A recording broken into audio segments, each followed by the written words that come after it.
discovered. This is Eden from HelixxVR. Today I'm taking a look at Subnautica, specifically the VR mode. Now, Subnautica is a great game overall, which recently came out of early access. The question is it as great as a VR game? Unfortunately, my answer is no. While the VR mode definitely adds a lot to the immersion factor, it's one of the few games I prefer to play the flat version of. It just has far too many issues at the moment to recommend as a VR game. Now, first up is the graphical performance. I'm running an i7 5280K and the GTX 1080. This is a rather good computer which can generally handle demanding VR games.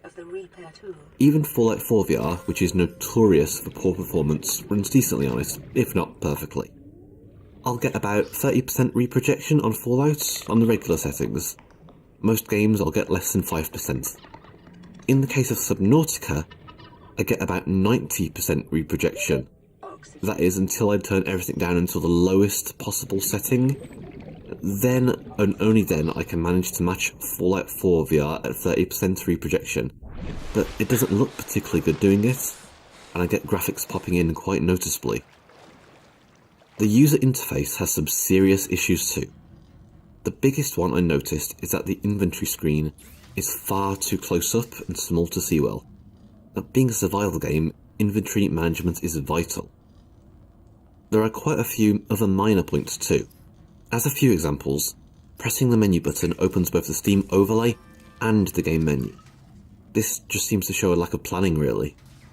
Now on the menu there's a give feedback item.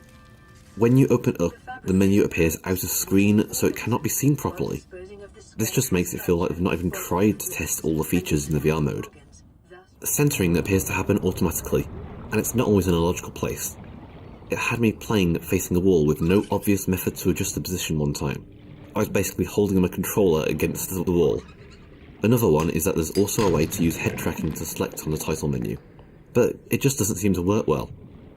I ended up using the controller for the menu instead, and there didn't really seem to be too much point to it, to be honest, since you're using the controller for everything else anyway. Now, while it's not a technical issue as such, there is the fact that the game does not support motion controllers. It is easy enough to use an Xbox-style controller with the game, but the immersion factor would just be improved quite a bit by proper implementation of motion control. As it is right now, I'd recommend that you give Subnautica a miss unless you already own the game, you want to take a risk, or you want to play it as a flat game. Instead, you might be interested to take a look at Star Shelter.